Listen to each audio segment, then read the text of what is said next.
سب سے زیادہ نفسیاتی مسائل مسجدوں سے مسائل، مولویوں سے مسائل ان کو ہیں جو عید کی عید آتے ہیں اور ان باتوں کو نماز چھوڑنے کا بہانہ بنا رکھے جی ہمیں مولویوں کی سمجھ نہیں آتی، جی وہ کہتا اس کے پیچھے نہیں ہوتی، وہ کہتا اس کے پیچھے نہیں ہوتی. لیکن جو پڑھتے ہیں وہ تو پڑھتے ہیں ماشاءاللہ، وہ تو آتے ہیں. یہ مسئلہ سمجھ لیں آج کے جمعہ کی دعوت میں کہ اسلام کی 5 بنیادیں ہیں اور 5 کی حیثیت برابر ہے. اور اگر خاندان میں کوئی فوت کی ہوتی ہے علماء کا حق بنتا ہے کہ وہ پوچھیں کہ یہ بندہ نماز پڑھتا تھا کہ نہیں. باقی اس کے دل کے جو ارادے تھے اس کے بارے مجھے جانچ پوچھ کی کوئی اجازت نہیں ہے.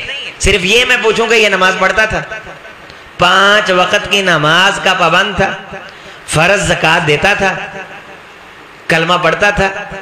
اور ایک حدیث کے اندر یہ ہے کہ سال کے بعد جب قربانی آتی تھی تو اللہ کے راستے میں جانور بھی ذبح کرتا تھا. یہ بھی اس کے مسلمان ہونے کی نشانی ہے کہ یہ قبلہ رخ ہو کے نماز پڑھتا تھا اور جانور ذبح کرتا تھا. اس میں زکوٰۃ فرض تھی تو یہ زکوٰۃ دیتا تھا. حج فرض ہوا، اس نے حج کیا، نماز کا پابند تھا. اگر جواب آئے نماز نہیں پڑھتا تھا، زکوٰۃ سے بھاگتا تھا، حج نہیں کیا، تو 3 قسم کے اس بندے میں کفر جمع ہے.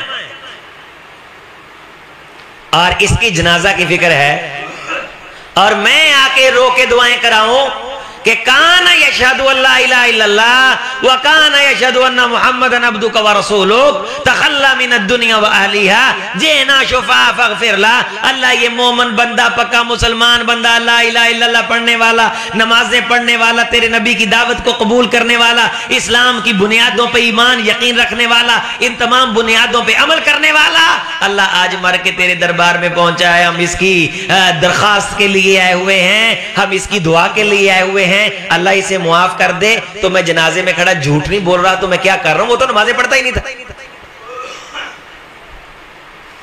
تو کم از کم اپنی شناخت کو تو سیریس لینا چاہیے. نماز میرے آپ کے مسلمان ہونے کی شناخت ہے. پہلا سوال ہم سے نماز کے بارے، اور سب سے زیادہ غیر سنجیدہ ہم نماز کے بارے. جس گھر کے اندر اسلاف کہا کرتے تھے کوئی بدکار ہو تو برکتوں کی چادر اکٹھی کر لی جاتی، بیوی خیانت کرتی ہو تو برکتوں کی چادر اکٹھی کر لی جاتی، یا گھر کے اندر کوئی بے نمازی ہو، 3 جرم جس کے گھر میں ہو اس کے گھر میں برکت نہیں آ سکتی. کوئی بدکار ہو، بدکاری پیسہ کھا جاتی، اجڑ جاتے ہیں گھروں کے گھر.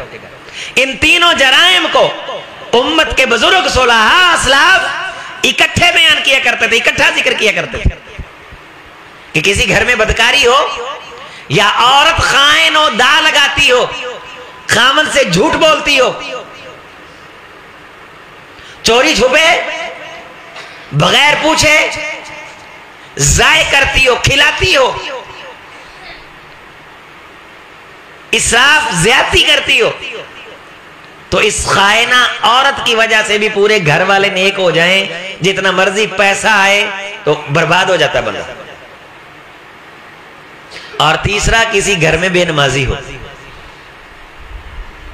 اس بے نمازی کی وجہ سے بھی، بلکہ امت کے اندر تو اتنے، پہلے میں یہ انبیاء اکرام علیہ السلام کی بات کر رہا تھا کہ اب ابراہیم علیہ السلام کے بعد حضرت اسماعیل علیہ السلام کے جو اللہ تعالیٰ نے ذکر کیا وہ بھی یہ کیا ہے کہ وَذْكُرْ فِي الْكِتَابِ اسماعیل، کہ حضور آپ اس کتاب قرآن مجید میں اسماعیل علیہ السلام کا ذکر بھی کریں. اِنَّهُ كَانَ صَادِقَ الْوَعْدِ وَكَانَ رَسُولًا نَبِيًّا. اسماعیل وعدوں کو سچا کرنے والا رسول بھی تھا، نبی بھی تھا. وَكَانَ يَأْمُرُ أَهْلَهُ بِالصَّلَاةِ وَالزَّكَاةِ. وہ اپنے گھر والوں کو نماز کا حکم دیتے تھے جناب اسماعیل علیہ السلام،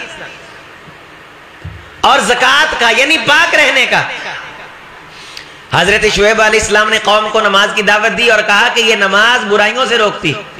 جب نماز کا عرفان ہو، اللہ سے مناجات ہو، دل پہ نور اترے اور نماز پڑھنے کی طرح پڑھی جائے. میں آگے جا کے وضاحت کر رہا ہوں. تو وہ قوم کیا کہنے لگی؟ یا شعیب اصلاتک تأمرک ان نترک ما یعبد آباؤنا. اے شعیب یہ تیری نماز حکم دے رہی ہے کہ ہم برائیاں چھوڑ دیں، وہ کام چھوڑ دیں جو ہمارے ماں باپ ہمیں سکھا کر کے گئے. جناب شعیب علیہ السلام نے بھی اپنی قوم کو نماز کی دعوت. حضرت موسیٰ علیہ السلام کو جب پہلی وحی اللہ نے دی تو کیا فرمایا؟ فَاسْتَمِعْ لِمَا يُوحَى، اے میرے موسیٰ میری بات غور سے سن، اِنَّنِي أَنَا اللَّهُ لَا إِلَهَ إِلَّا أَنَا فَاعْبُدْنِي وَأَقِمِ الصَّلَاةَ لِذِكْرِي۔ اے موسیٰ میں تیرا اللہ ہوں، میرے علاوہ کسی کی عبادت نہ کرنا۔ میری عبادت کی سب سے خوبصورت شکل کیا ہے؟ اقیم الصلاۃ لذکری، پھر نماز پڑھنا۔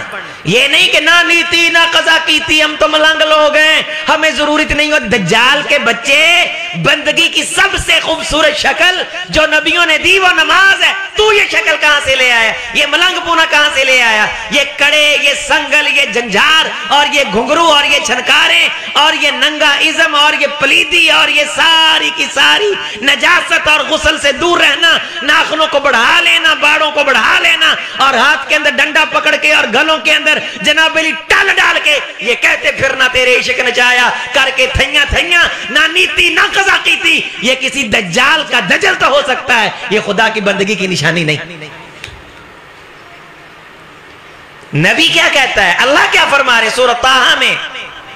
اننی انا اللہ لا الہ الا انا فاعبدنی، اے موسیٰ میں تیرا اللہ ہوں اور تجھے میں اپنی عبادت کی دعوت دے رہا ہوں، بندگی کی دعوت دے رہا ہوں۔ اب بندگی تو نے اپنی مرضی سے نہیں کرنی، بلکہ بندگی کی شکل کیا ہونی چاہیے؟ اقیم الصلاۃ، تو نے کیا کرنا ہے؟ نماز پڑھنی۔ جی ہم تو نہاتے نہیں ہیں،